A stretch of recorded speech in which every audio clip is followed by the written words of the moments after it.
નમસ્કાર, આપ જોઈ રહ્યા છો સ્પાર્ક ટુડે ન્યૂઝ। ડોક્ટર માનસી શાહ કોઠારીએ પીએચડી કરી અને જૈન સમાજનું ગૌરવ વધાર્યું છે।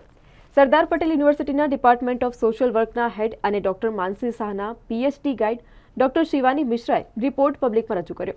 ડોક્ટર શિવાની મિશ્રાએ જણાવ્યું કે સીએસઆરના મહાનિબંધ દ્વારા વડોદરાની મોટી કંપનીઓ કાયદામાં દર્શાવ્યા મુજબ કેટલીક પ્રવૃત્તિઓ કારગર રીતે થાય છે અને કઈ પ્રવૃત્તિઓ વધારે કરવાની જરૂરિયાત છે તે શોધી કાઢવામાં આવ્યું હતું।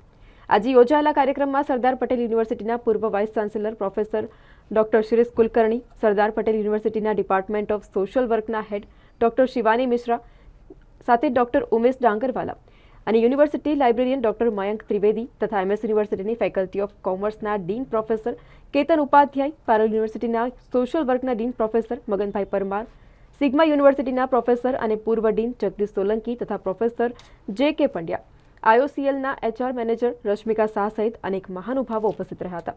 અત્રે ઉલ્લેખનીય છે કે માનસી શાહ કોઠારી તે યુનિવર્સિટીના પૂર્વ સેનેટ અને સિન્ડિકેટ સભ્ય તથા જાણીતા જૈન અગ્રણી દીપક શાહના દીકરી છે અને તેમનો પીએચડીનો આ મહાશોધ નિબંધ કોર્પોરેટ અને સરકાર તથા વિદ્યાર્થીઓ માટે આગળ વધુ અભ્યાસ માટે ખૂબ ઉપયોગી નીવડશે તેમ ગાઈડ ડોક્ટર શિવાની મિશ્રાએ જણાવ્યું હતું। આજે માનસીએ તેની ડિગ્રી સફળતાપૂર્વક પૂરી એમાં જે મોટે ભાગે જે પ્રમુખ ભૂમિકા ભજવી માનસી પીએચડી થાય એના માટે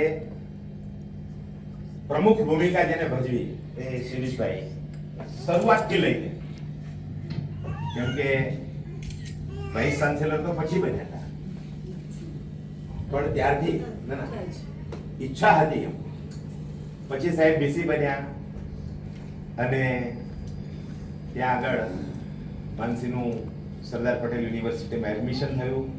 તો ઓફકોર્સ શિરીષ કાકા, મયંક સર, અંકલ ડાંગરવાલા અંકલ બધા તો ફેમિલી પહેલેથી હતા જ, પણ મેમ તમે જે સપોર્ટ દીદીને આપ્યો છે that is a next level support, so thank you so much for that। આજે આપણી સાથે Sardar Patel university faculty of social work department of social વર્કના હેડ ડોક્ટર શિવાની મિશ્રા છે। એમની સાથે જે છે ડોક્ટર માનસી કોઠારી, માનસી શાહ, એમને સીએસઆર ઉપર કોર્પોરેટ સોશિયલ રિસ્પોન્સિબિલિટી આ સબ્જેક્ટ ઉપર એમને પીએચડી કરી હતી। આ પીએચડીના ગાઈડ છે અને સ્ટુડન્ટ આપણી સાથે છે। આપણે એમના ગાઈડને પૂછીએ, મેડમ આ જે પીએચડી થયું સીએસઆર આના શું આઉટકમ નીકળ્યા છે અને સોસાયટીને આનો શું લાભ મળશે? આ કોર્પોરેટ સોશિયલ રિસ્પોન્સિબિલિટી શબ્દ છે નવો નથી, પણ શબ્દમાં એક ગહેરાઈ છે। આ પીએચડી જ્યારે અમે હાથ પર લીધી તો મેં એ ધ્યાનમાં રાખ્યું કે 2013માં જ્યારે દરેક કંપનીને 2% પ્રમાણે એમને જે પ્રોફિટ છે, જે કંપનીમાં એમણે ઇન્ટ્રોડ્યુસ કરીને યુઝ કરીને સોસાયટી વેલફેર માટે યુઝ કરવું છે, એ જ્યાં તો વાત અમારા ધ્યાનમાં આવી તો અમે તો આ તબક્કો અમે ધ્યાનમાં રાખીને જે બેનિફિશિયરીઝ છે, ફંક્શનરી તો છે જ પણ બેનિફિશિયરીઝ છે એ કેવી રીતે એમનો ફાયદો મળે છે એ સમજવા માટે અમે થોડોક પ્રયત્ન ચાલુ કર્યા। જ્યારે અમે ફિલ્ડમાં ગયા ત્યારે અમને ખબર પડી કે આ 2013નું જે કમ્પલસરી કરવામાં આવ્યું એનાથી એમનો વ્યાસ વધી ગયો છે અને જે પહેલાં સીએસઆર જેને કરવું હોય તે કરતા, જ્યારે આ જે લીગાલિટીઝ આમાં નાખવામાં આવી તો દરેક ગામડાઓમાં ક્યાંક ને ક્યાંક કંપની તરફથી કંઈ ને કંઈ ફાયદો મળી રહ્યો છે।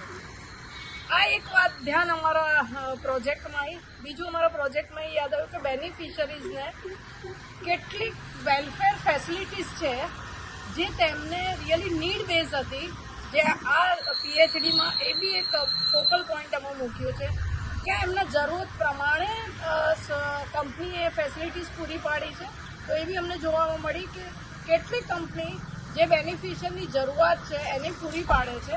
અને ત્રીસરા અને મુદ્દાની વાત એ છે કે અમે બેનિફિશિયરના પર્સપેક્ટિવમાંથી કેટલીક આયામો જે છે અમે નક્કી કરેલ છે જેનાથી કંપની આને સમજી શકે, કંપની આને એના એક્શન પ્લાનમાં લઈ શકે અને જે સજેશન છે એ really a society is not only for a corporate but it is also for the society.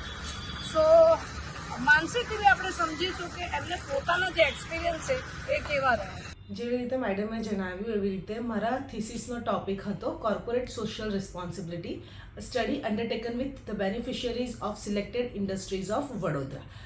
PhD degree એવી ડિગ્રી છે જેનાથી આપણને ડોક્ટરેટની ડિગ્રી મળે છે અને એના થકી મારે એવું કામ કરવું હતું કે જે ઇન્ડસ્ટ્રીને પણ કામમાં આવે અને સોસાયટીને સમાજને પણ કંઈક કામમાં આવી શકે. એટલા માટે આ ટોપિકને સિલેક્ટ કરવામાં આવ્યો હતો, જેમાં વડોદરા અને વડોદરા જિલ્લાની આજુબાજુની જે કંપની છે એ લોકો શું કામ કરે છે, કેવી રીતે કરે છે. આફ્ટર 2013 જે ઇમ્પ્લિમેન્ટેશન થયું CSR જે મેન્ડેટરી થયું એના પછી કેવી રીતે લોકોએ કામ કર્યું અને એનાથી સમાજને શું ફાયદા મળ્યા. બેઝિકલી આ થીસીસનો ફોકસ એરિયા એ હતો કે સમાજને જે ડાયરેક્ટ બેનિફિશિયરીઝ છે એમને કેટલું સેટિસ્ફેક્શન મળી રહ્યું છે. તો એના માટે અમે ઇન્ડસ્ટ્રીઝ પાસે પણ ગયા હતા અને જે ડાયરેક્ટ બેનિફિશિયરીઝ છે એ લોકોની પાસેથી ડેટા કલેક્ટ કરવામાં આવ્યા હતા.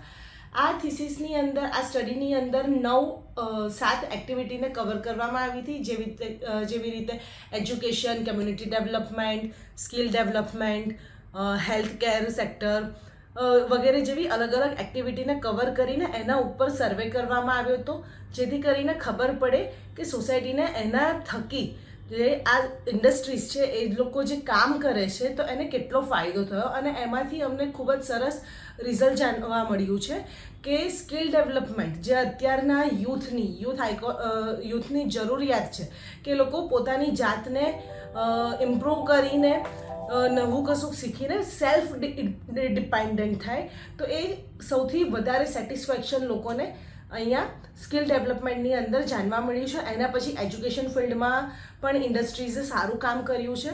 તો આ સ્ટડી એ સોસાયટી માટે પણ બેનિફિશિયરી રહ્યું છે અને સાથે સાથે ઇન્ડસ્ટ્રી માટે પણ એટલું જ જરૂરી બન્યું છે, કારણ કે એ સર્વે પરથી એ લોકોને ખબર પડી કે આટલી વસ્તુઓની સોસાયટીની અંદર જરૂરિયાત છે. એ ઇન્ડસ્ટ્રીઝ પોતાના પ્રમાણે કરે જ છે, પણ આ સર્વેથી એ લોકોને એકચ્યુઅલ જે રિસ્પોન્સ છે એ જાણવા મળ્યા છે. એટલે આ સ્ટડી સોસાયટી અને ઇન્ડસ્ટ્રીઝ બંનેને કામમાં આવે એવું થયું છે.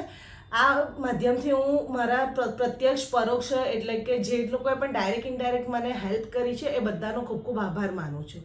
ડૉક્ટર માનસી શાહ કોઠારી.